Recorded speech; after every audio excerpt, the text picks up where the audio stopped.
离开了让人舍不得的库斯科，我们踏上了一段9个小时的巴士旅程。目的地是位于秘鲁与玻利维亚边境的提提卡卡湖。这座湖不只是世界上海拔最高的可航行湖泊，湖面上还有一群人世世代代生活在漂浮的芦苇岛上。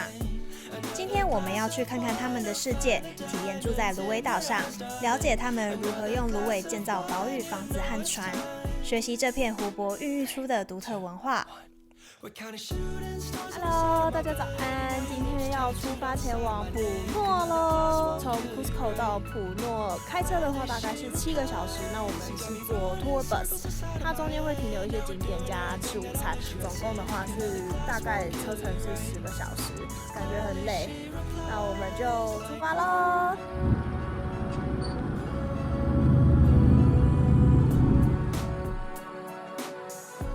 站停靠了安德瓦伊利拉斯教堂，外表虽然看起来非常的朴素，但走进教堂里面，墙壁与天花板几乎都被精美的壁画还有装饰覆盖，是南美洲非常重要的艺术宝藏。现在来到了第2个停靠站，因为我的朋友都已经阵亡了，所以只有我下来。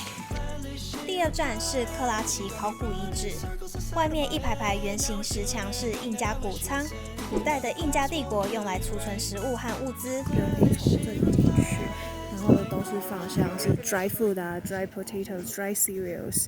原本上面会有茅草，像后面那个茅草，这里算是重建的，所以就没有上面的茅草。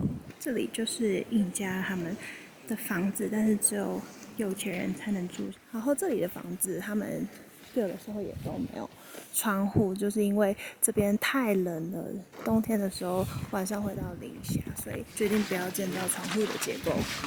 这里是他们的 temple 祭祀的位置，它是这个 temple 中间的算是最大的支柱，这个是还保留下来的。你看它的那个石头跟那个外面的这个乱七八糟的石头不一样，它石头是非常切的非常完整的。这里的建筑大部分都是 rebuild 的，那时候可能是西班牙人殖民的时候把它摧毁了，也有可能是有人居住之后就慢慢的坏掉，但是他们还是有好好的把它重新保存、重新建造，让后代的人去参观，这是也是蛮重要的一个印加文化的 building。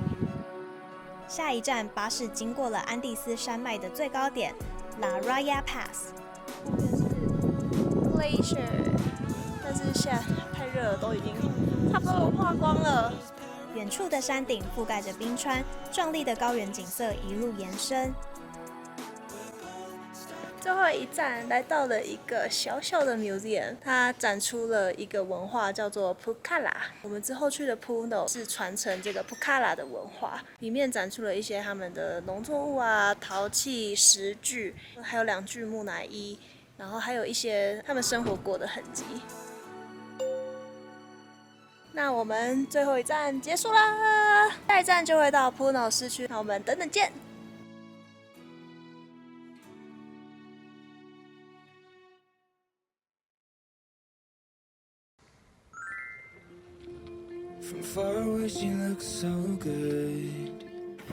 要准备搭船，要去我们的芦苇岛。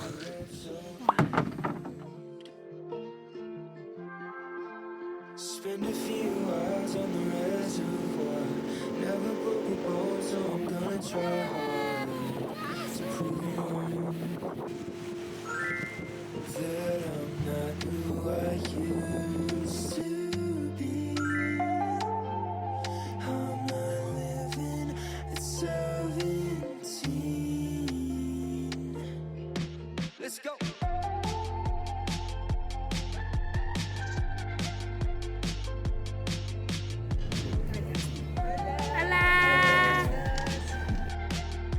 我们现在呢，在秘鲁的提提卡卡湖，它是南美洲最大的淡水湖泊，60%的面积是在秘鲁，然后40%的面积是在玻利维亚，所以很多人从秘鲁到玻利维亚都会从这个提提卡卡湖经过。这个提提卡卡湖位于海拔高度3800公尺高，但是我今天来的时候没有特别有高山症的症状，可能前几天有先适应了高山的环境了。这一个区是一个 community， 大约有50座岛形成，然后有50多个人家住在这里。像我们今天做的这个岛啊，就是一个岛主，他有2间空房间，然后给客人居住。Community 的总人口大约是1000多人，他们的学校也是漂浮在岛上面，然后小朋友也要搭船上学。那我们就来参观一下我们今天晚上要住的这一间。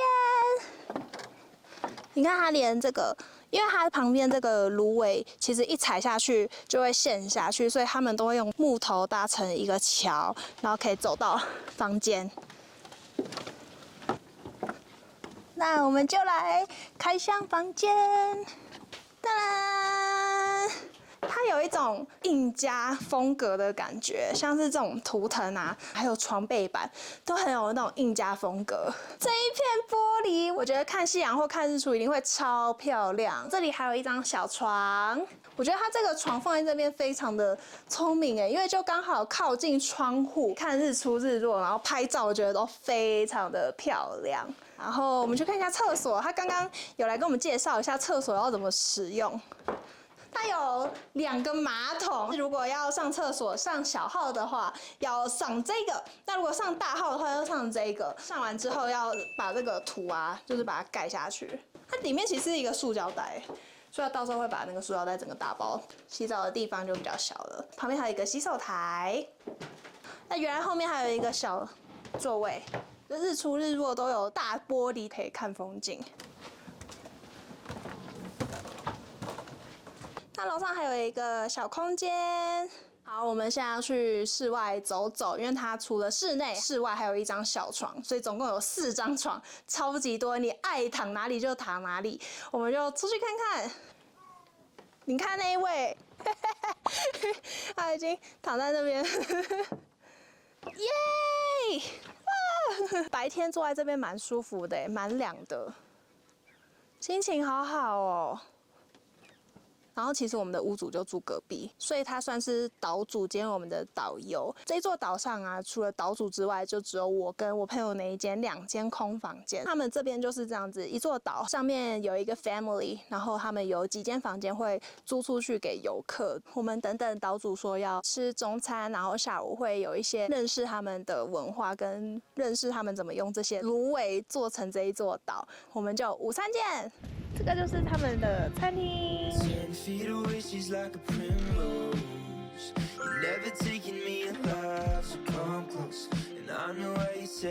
这个是我们下午要体验的游船，是用他们的芦苇草做成的。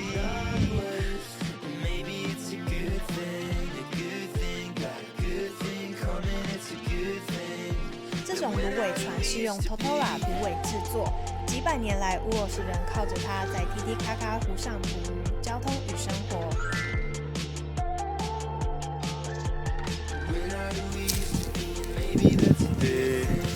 The white part of this plant, every people from the island eat. It's possible to eat. It's kind of vegetable. So it's good for the headache, for fever. We need to open the plant like this, yeah. Then you put it here. Yeah. Every 3 months we cut this plant a lot, yeah, many. We put it on the floor, on the top of the island, yeah. Also to keep dry the island.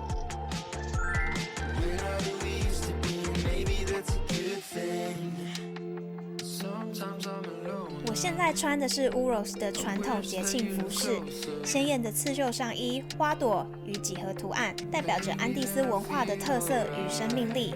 搭配多层裙 polera 是安第斯女性非常经典的传统服装。头发也要非常的讲究，乌罗斯女性习惯编大辫子，在辫子的尾端会系上2颗彩色的小毛球，最后戴上帽檐像花朵绽放的宽边帽。男生的话则是以图腾背心为主，饱和的色彩与细致的刺绣，搭配多层裙与彩色毛球，展现出浓厚的安第斯文化特色。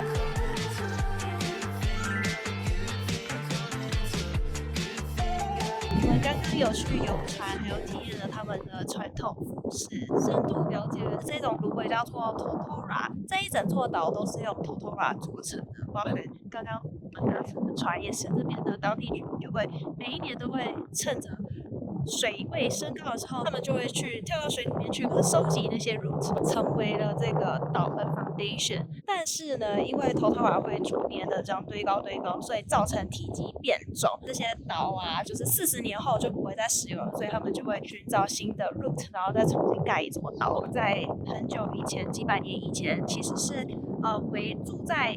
围绕着这个提提卡卡湖，但是印加人来啊，西班牙人来啊，他们就是节被逼退，所以他们就会逃到了这个湖上。从一开始是在船上面有一个茅草屋，到后来他们就慢慢盖成自己的一座岛，所以才造成很靠北化。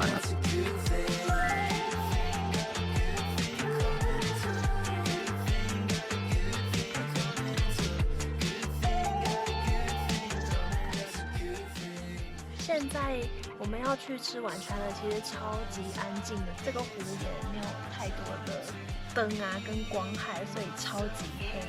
我们走了 ，It's different soup, right? Corn, oh, corn soup.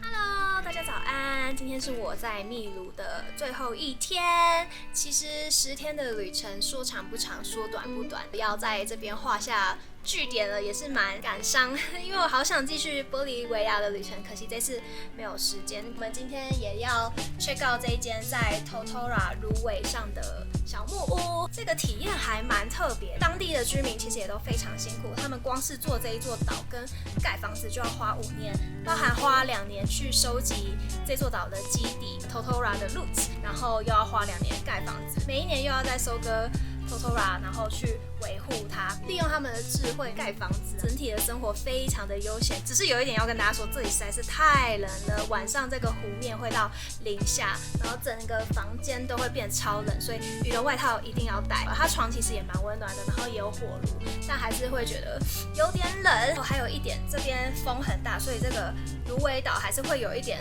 漂浮的感觉，会有点倾斜啊、漂浮啊，但整体而言不会到晕船啦。他们也都有用那个 anchor， 就是会有用线把它绑在可能芦苇啊，他们会固定住这个岛，所以只会微微的摇晃。我们现在要准备吃早餐，然后吃完早餐要搭船回到 Puno， 再从 Puno 搭飞机回到利马。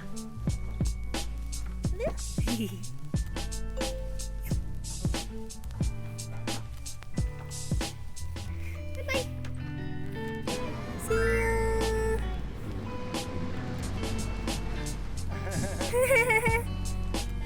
在提提卡卡湖上，我们看见了一种与世界截然不同的生活方式，没有钢筋水泥，却用芦苇打造出一座座可以生活的岛屿，简单却充满智慧。离开这片湖时，不只是带走风景，也带走了一段很难忘的文化体验。很多人问我来这趟秘鲁旅行的感想是什么？老实说，在来之前，我对秘鲁的印象只有高山镇还有马丘比丘，但是真的待了1周多，走遍不同的城市之后，我才发现，让我最舍不得的其实不是某一个景点，而是那种与大地共生的单纯。不管是当地的文化与居民，还是那些壮阔却安静的自然景观，真实的让人放慢脚步，体验生活最本质的模样。别忘了按赞、留言、订阅 Mouse Corner， 感谢大家收看我的秘鲁之旅，我们下一段旅行见。